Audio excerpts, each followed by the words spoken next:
you so much for doing this, firstly, and congratulations on the honorary doctorate. I am so excited to meet you. You're from the same city as me. You're from Calcutta. You've basically lived the life that every woman wants to live. You've set such a beautiful example for girls all over the world, and it's just such an honor for me to be interviewing you right now. So I want to start out with like your childhood memories with food. Like, is there a particular flavor, fragrance, aroma, food that instantly takes you back? And like as an add-on to that, is there a favorite fish dish that you like eat from your mother? So food is I'm so glad I'm 54 and I'm that generation where everybody ate around the table. No one was watching their phone or watching television. And food was the only game in town. Because in Calcutta, there was nowhere to go, nothing to do. So everyone just ate. So I have incredible food memories. But for me, paratha has always been like the best memory, because I think probably because that was the one thing you got on your own to eat. Yeah, you never got a half paratha. You always got a full paratha. And that was always exciting. And that kind of, the aroma that came, the final stages of when the paratha was being made, that is my kind of best childhood memory, because I knew now, I didn't understand what was happening, but I knew when I smelled that aroma of ghee burning on the tawa, I knew my paratha was going to be ready. So that's like my best childhood memory. And when you're asking about fish, I think it has to be fish malai curry. And fish malai curry made with rohu. Yes. Rui march, which is this kind of local fish of Calcutta. And it's got a bit of, of course, it got a bit of bones in it, not as much as hilsa, as you know, but it's still my favorite fish dish. So fish malai curry made with rui. That's fabulous. I think I've like grown up eating so much fish around Calcutta. I know exactly what you mean when you say rui march. Can you like trace a distinct memory or like a marker of your identity as a Muslim Bengali Indian woman in the UK?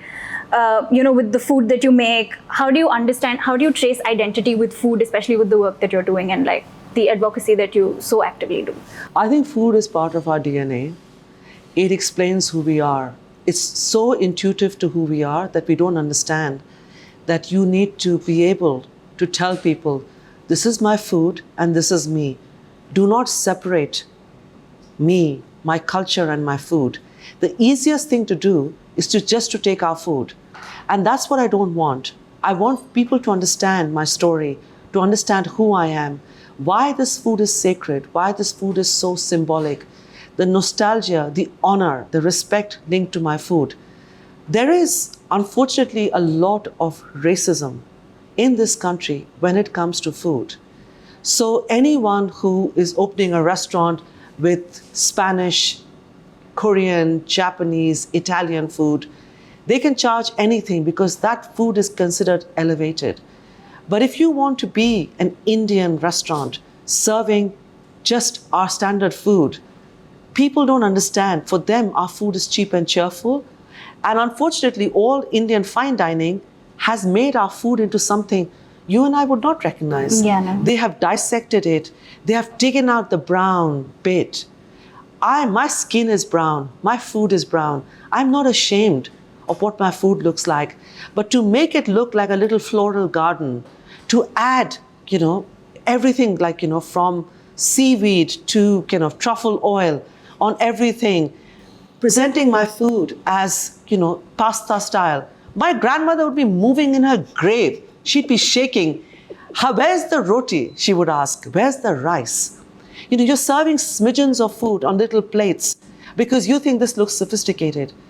Well, so much of this is about confidence. I am so confident about the food from, my city, from Calcutta. I will serve chicken chop, kosha mangsho, the biryani, even luchi, with luchi and aloo with as much joy and pride, because I don't have a problem about whether this is something people want. I don't need to make it look French for people to buy it. And this is, why this restaurant is what it is. Of course, I have an all-female kitchen. So none of us are into this nonsense. You used a word before, which is jugaru, which is we all put things together. Home cooks are like that. Yeah. We are trying to nourish, to heal. We're not trying to impress. And that is the big difference between the food you get here, the food you get in other restaurants. And I think that I try to explain my story with the food, because I think that that's when people get it. They understand the honor and respect with which I talk about my food. I want them to feel that same respect towards me, towards the women who are cooking in the kitchen, towards every home cook, towards everyone, the color of skin I am. That's very powerful, actually. And also the way that you like describe yourself as a home cook and not a chef, and the way you use stories to identify yourself with the idea of being in the kitchen. I think that's something that can be perceived as so powerful and yet so underrated, because I feel like food and stories are the only thing that us as minorities have left anymore. And I speak as a woman and not any other kind of minority, but you have a lot more layering in that, especially back in India and over here. So how has your experience been with using stories as your weapons or using food as your weapons? I don't want to use the word weapon. I want to use it as a bridge. It's a bridge between me and my host nation. It's a bridge between me and the ignorant racist. I want to communicate to them how small-minded they are, that they can hate me by just hearing my name. They can hate me by just looking at someone who looks like me. This hatred of someone who is so different goes back to the dark ages, goes back to cavemen, where they would be scared that someone who looked different from them, might steal their cattle, may destroy them, may hurt them, might kill them. But centuries of literature, of architecture, of poetry and music, that people still feel scared of someone who looks different from them. I am not willing to have this conversation about why you should accept me. I will feed you, I will tell you my stories. And if you still want to hate me, I forgive you, because that is part of my faith. I forgive you for hating me. I really forgive you for being small-minded and not very intelligent. But bias is something that I want to break by purely explaining to people in the nicest way, through food, through music, through what I wear, stories, that I'm the same as everybody else. And as a woman, it's not something that is only South Asia. Yes, in South Asia, from Afghanistan to Sri Lanka, it is a woman cooking. And in any restaurant, in the East or the West, where it is, where you need to spend a bit of money, it's all men. Because no one wants to pay us for our roti, because we make it look effortless. Yeah. They think it's valueless. And I'm trying to change that. But I have a lot going on with this restaurant, with what I'm trying to do. But I'm not willing to die till I see someone surpass everything I've done. I want to be on the sidelines applauding women. I feel the breath of this generation of future leaders behind me. I'm clearing the pathway. I don't see myself as being on stage forever. No one should stay on stage forever. You shouldn't block the way for others to come forward, for them to be in front of the spotlight. This is a very political project. It's not even a restaurant. This is a revolution. This is a battle cry for justice. And that's what I'm doing. I think I completely agree with that. In fact, that was actually going to be my next question, my next couple of questions actually. How do you bridge the two most traditional ideas of femininity in South Asia, which is maternity and cooking? Because I've heard you say that your children initially had a bit of an issue with the home style supper clubs that you did. What was your experience bridging those two identities of femininity that were usually taught as South Asian women, that you're supposed to take care of your family and you're supposed to take care of the kitchen? Is it when your own identity is self-contradictory, how do you sort of deal with that? I've made peace with myself. I've made peace with my kids. And I think that too many women take too long before they make peace with what is happening in their lives. I just want to give one example. As a Muslim Asian woman in her 50s, as a sole founder of a restaurant, I'm not running the same race as a white man. That's true. But I'm also not running the same race as a white woman. White feminists don't get me. They cannot understand my faith. They cannot understand my choices.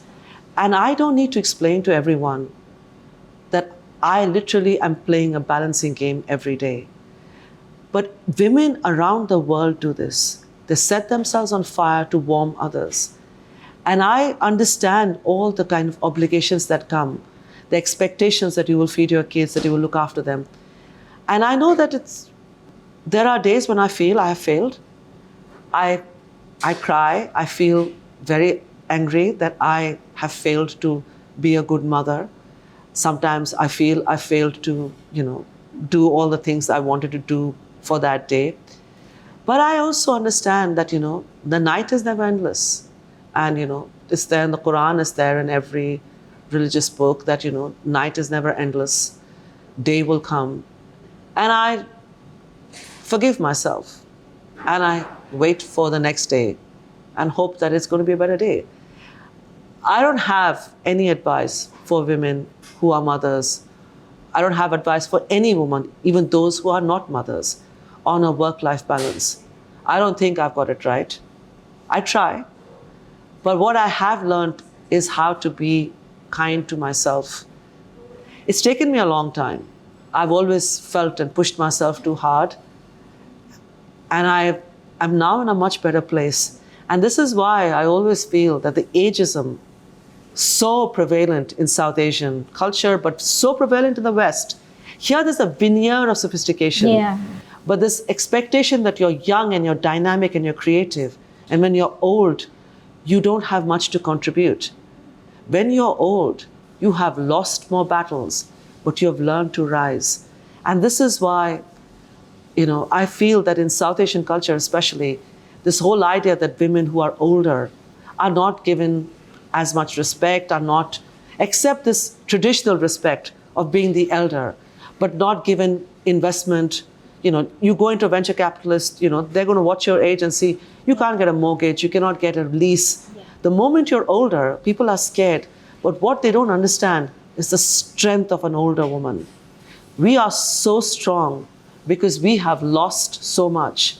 Now, it's like rising from the ashes. We will be victorious.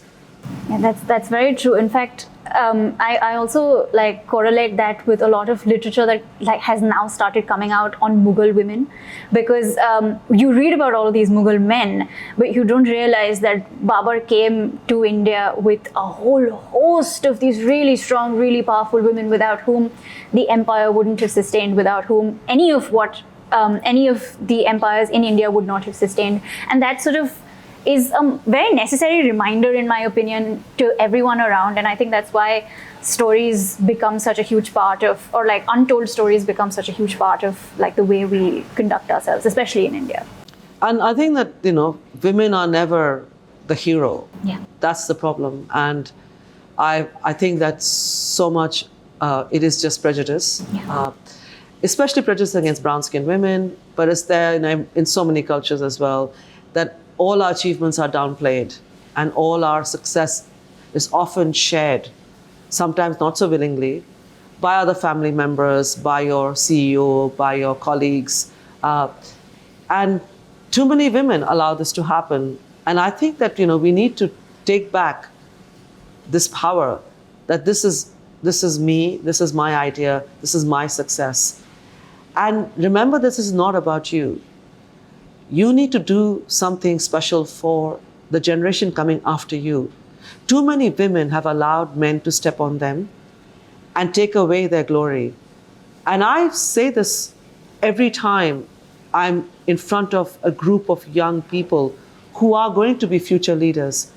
I am sowing a harvest I will never reap. I'm sowing this harvest for you, so that when you are powerful, this harvest is for you.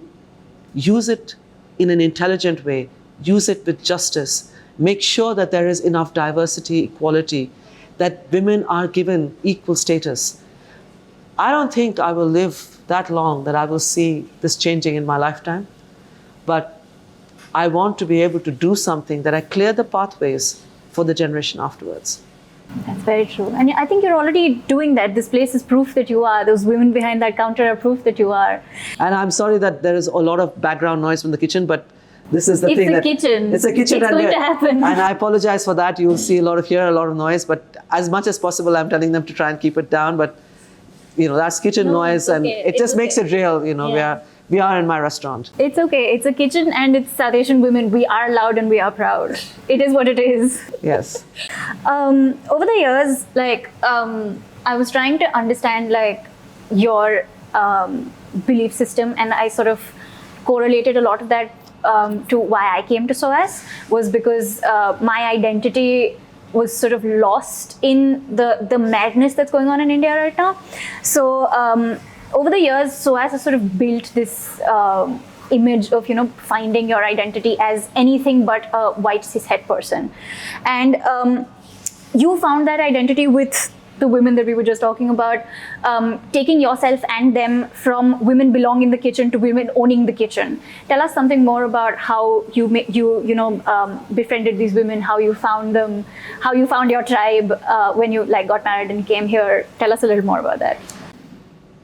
What is very interesting, especially when you look at how food has been used to divide people in India, that people get lynched for something that they may or may not eat. A whole well in a village gets impure because someone who is a lower caste person has touched it. Oh, their shadow has fallen on it. Yeah, but these things still exist. They are very much still there. I have an entire kitchen of people who are Hindus. My entire kitchen is Hindu. More than half are vegetarians. We realize one thing, that prejudice, all these cultural baggage that was put on us, we are bigger than that. This is a collective of women. Many of them have not even been educated. This is really an example. You do not need to be educated. You do not need to be from a certain class background. To be humane, to be understanding, to understand equality. Some of these women who are working in my kitchen, this is the first generation who actually even went to school. And they are far more progressive than most people I meet. So it really is not to do with your background and your families. It is to do with your inner belief and your lived experience of understanding that someone treats you as an equal, you turn around and treat the next person as equal. And I think that is this domino effect in my kitchen, where I have a kitchen full of people who have so different, come from very, very different, very impoverished backgrounds, not all of them being lucky enough to be educated. Yet they all have found their strength in this place. And I think, I met some of them initially 10 years ago as nannies in the school. They were cleaners in the hospital. They were caregivers in care homes. Tough physical jobs. And here they found their calling. And I know that some of them still go back and cook for their families. But when they cook here, in their chef's white, they know that when the world looks at them, when the community is looking at them, this is why it was so important for me, for Chef's Table, that I asked them, please show my entire team. Name them and name their village, so that they stop lamenting the birth of girls. They can see what has happened to a daughter from the village. She's on Netflix. She's a superstar. And I am standing on the shoulders of giants. I needed to show my team so that I wanted people to know I am not the Van Gogh. I'm not this crazy genius who is doing this entire thing on my own. I am only as powerful as my team. And these women understand this. They understand solidarity. They understand equality. And this is what makes this place so magical. That's true. And I completely agree with this place being magical, because I stepped in here and I was like, I feel like home here. I correlate that to a scene in very, very initially, a very brief scene of you singing with your chefs in the kitchen. I don't know if it was here or back in Covent Garden, but I think you were singing a Kishore Kumar song, and I was like, that's how I cook with my mother and my grandmother. That's exactly how it feels to be in a South Asian kitchen with your mothers and your aunts and your grandmothers and your sisters and your nieces, and it's the most homely, beautiful vibe that anyone can ever be a part of. And so this place really embodies being at home. Yes, and the thing is that I don't understand. I have a theory. So I don't understand. I have a theory that the arrogant, toxic, testosterone-driven, violent men who are cooking in kitchens, they have a chip on their shoulder. They do. Because for them, their childhood memories is where the food is full of feminine energy. Either their mother or grandmother fed them. The dinner ladies were usually women in schools. Yeah. So as if to say that, oh, we are not women, we are these crazy Mortal Kombat characters who's going to beat all other women, throw hot things across, shout and be abusive and aggressive, because we've made this into a combat sport. This is not cooking. Whereas what you describe of women singing together, it's not just South Asian, Irish, French, Italian, Portuguese, all their memories, of actually women cooking the Easter food, for Christmas, all the celebrations for us, whether it's Holi, Diwali, Eid, it has always been women. Look at weddings. You may have all these men cooking behind, but the actual arrangement is the matriarch. They're all powerful. So somehow we have been sidelined, sidestepped when it comes to professional kitchens. And people still ask me, how does it feel like to work with a kitchen full of unprofessional women? And I say, wow, what is their life experience of years of cooking just because they didn't get paid? Is this what is the difference between a professional cook and a non-professional cook? I don't understand this. People still ask me. And people call me chef. And I said, you really want to call me a doctor? I'm happy with that. I have a PhD, and now I will have an honorary PhD from SOAS. You can call me doctor, you can call me doctor twice over. But do not call me a chef.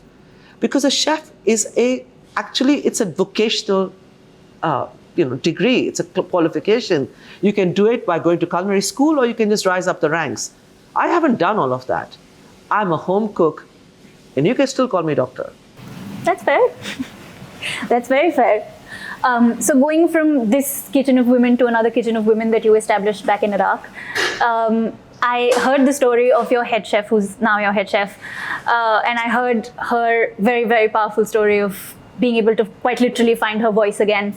Are there any other stories of those women that you'd like to share? Anything that you heard from them recently? In the midst of all of this that's happening, how have they been? How has the cafe been? What is their circumstance right now? Well, COVID hit them very hard. Yeah. It was very bad in the camps. They shut the cafe over that. The foundation that is looking after all these women, Lotus Flower, has been fabulous. They've been able to raise money.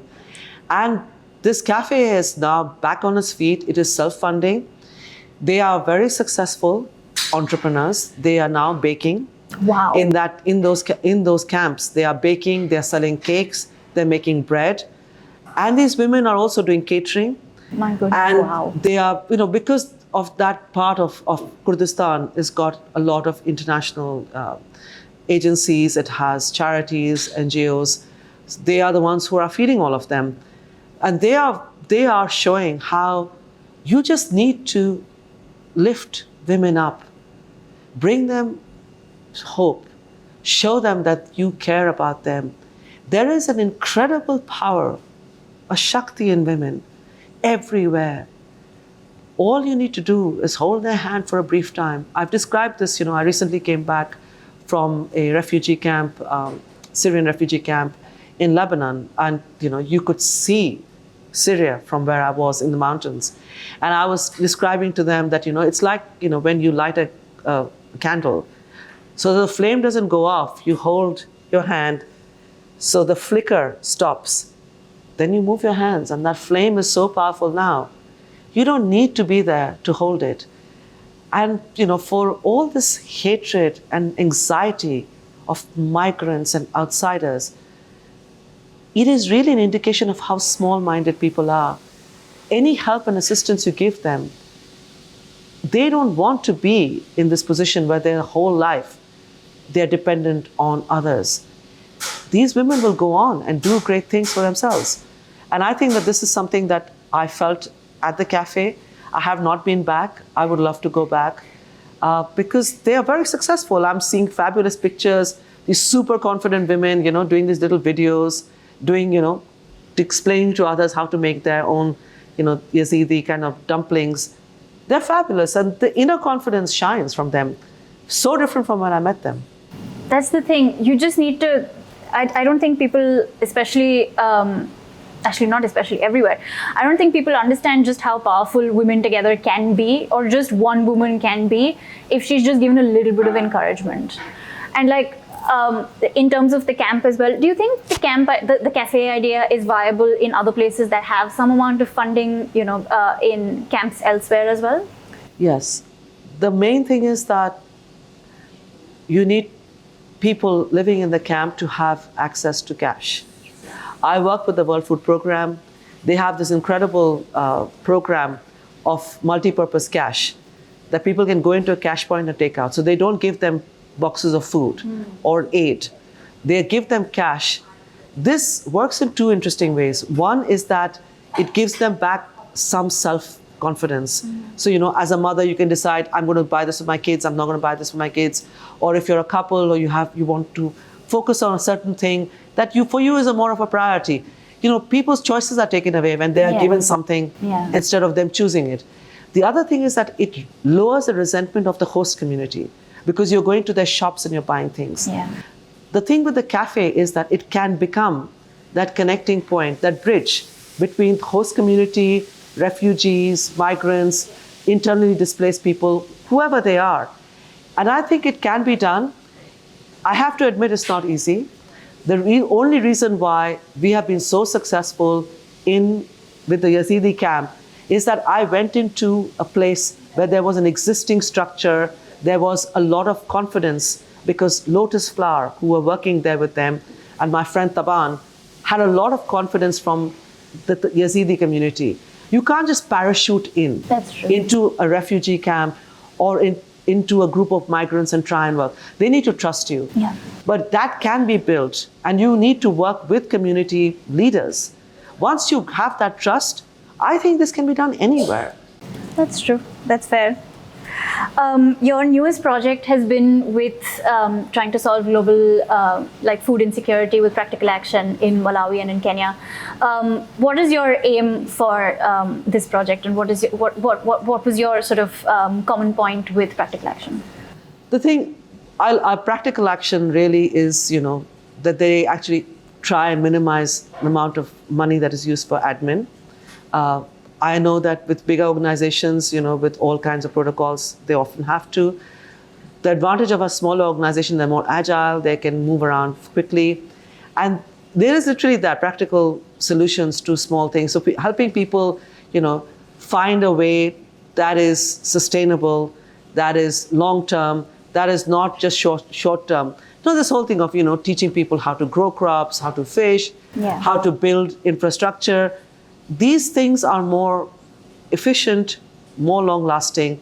Also, it brings power to the community by letting them decide that, for us, electricity is very important, or for us, clean water, is important. Find a solution to this. We want to build this wall. We want to build this toilet for our, students. They make those decisions. They're invested in it. They are then going to protect it, help build it, and then use it in the best way. So that's why I really love working in organizations. I do a lot of research before I actually agree to work with any organization, because I need to know, what are they doing? How does it help? Show me the long-term impacts. Where have you been? And I read about what's happening. I look at what else is happening. Other places are doing similar things. Is there anything that I can help them with? It's not just a relationship where I'm just some person who walks in, raises a bit of money and walks away. I invest emotionally in charities that I work with. That's fair. In keeping with the fact that the funds that you're raising for Practical Action is from the Biryani Supper Club, food questions. One, what is the difference between, for everyone else who's just unaware, what is the difference between a Kolkata biryani and every other kind of biryani, in your opinion, other than the potato? The Kolkata biryani is the best one. Yes. I am biased. Thank you. Yes. I am biased, but I think that maybe because I grew up in the East, and where we don't have very spicy food, we don't have ghee. Yeah. I know everyone thinks that we all bathe in ghee in India. We don't. Literally, is one small portion in Punjab where they have ghee, they've got paneer, they've got rich milk. The rest of us don't even have it. We don't even have cows in Bengal. So it's really a light, fragrant biryani. That's what makes the one that we make in Calcutta so beautiful, that you can eat that biryani and you can still, work the rest of the day. And I think that a lot of other biryanis I like less because they are very rich. They have a lot of ghee in them, or they're super spicy. And that doesn't make them bad. This is my personal preference. I like the biryani of Calcutta because it's delicate, it's light, it's fragrant, and of course, yes, it has potatoes. Yes. And see, the difference is that when you have a biryani for lunch, it's different from when you have like a mach bhat for lunch, because mach bhat will give you bhat ghum. Yes. But biryani will not somehow. Yeah. And it's so much more, spiced and flavorful and everything. It's just, it's the best. It shouldn't be compared with anything else. And the good thing about biryani in Bengal especially, everybody loves it. Yeah. In Durga Puja, in Eid, in Diwali, there are queues outside biryani shops. This is the beauty of Bengal, that people eat biryani to celebrate every kind of occasion. Yeah. And also football matches. Yes. And New Year's. This is just what makes Bengal so beautiful. That's true.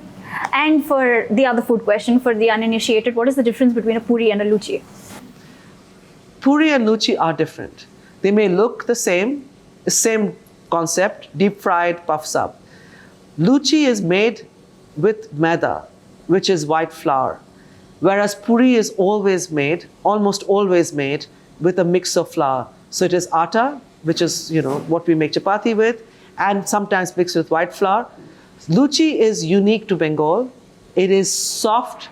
It is very, very different in texture, because it has, when you pull a puri, you will have a little bit of give, whereas the luchi will just tear out in this softness, which is to do with the flour.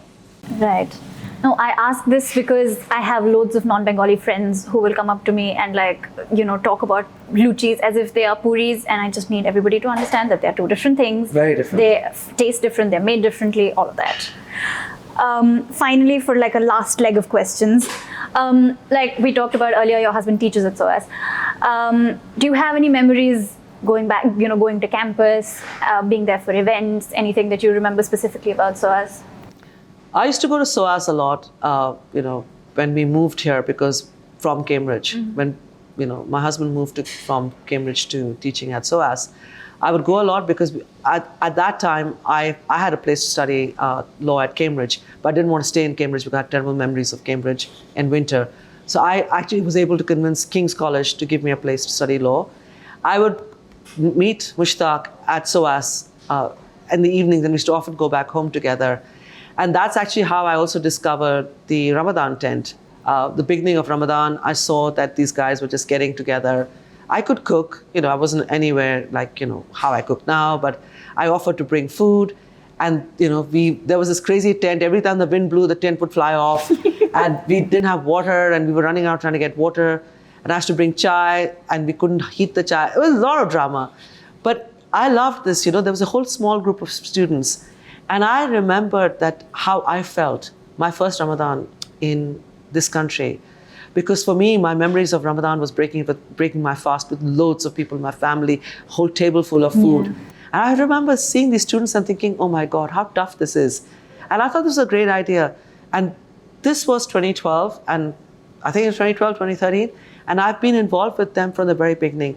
At the same time, I just started supper clubs in my place. So Ramadan tent that began in SOAS and my business that began in my house was the same time. Wow. And we are each as old as each other, and look at amazing stuff. Ramadan tent has done amazing stuff. Absolutely. Outgrown, of course. SOAS is now, in Trafalgar Square, Hayes Gallery, in, Chelsea Football Stadium.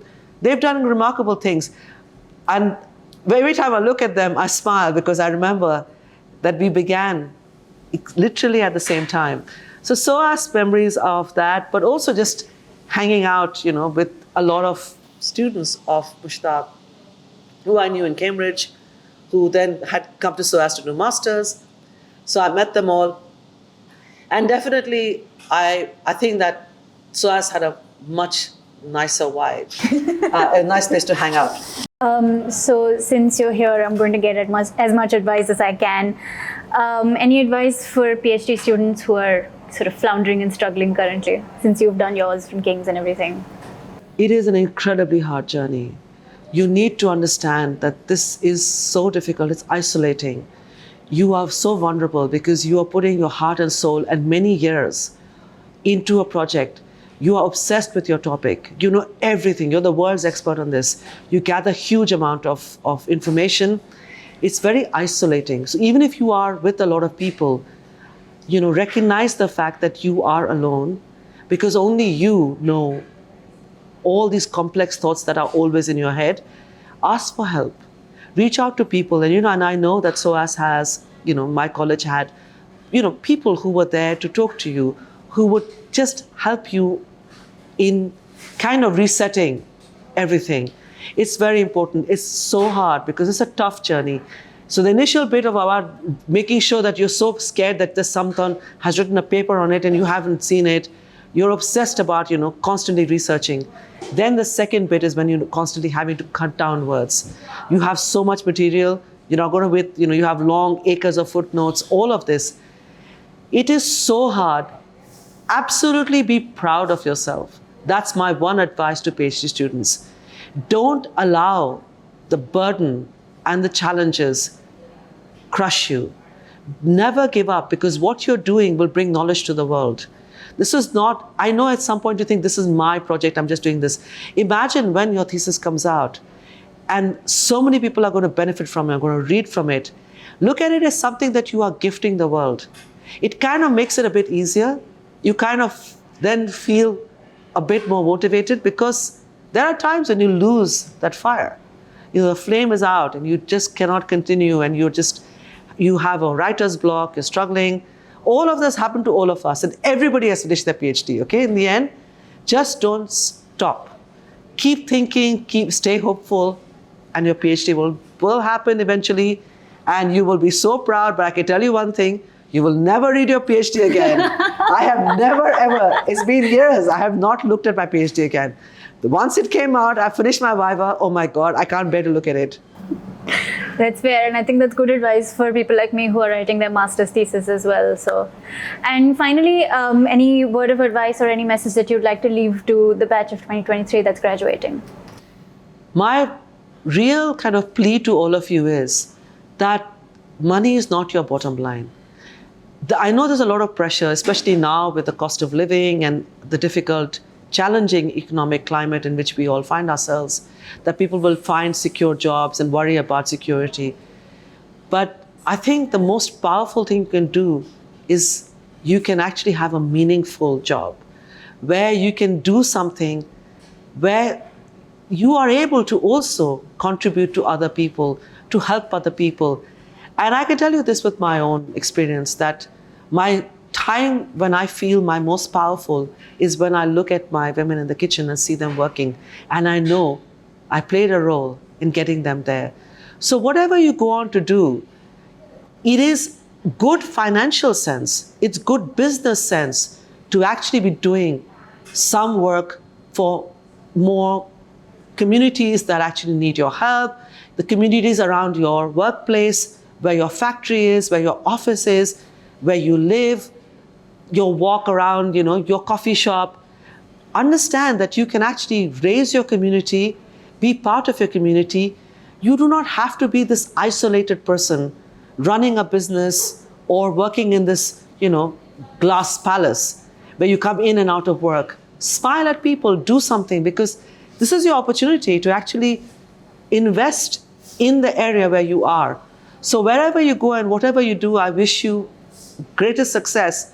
But always remember that you are part of a community and that community looks up to you to actually help them, to smile, to invest in them and make them feel like they one day will also be where you are.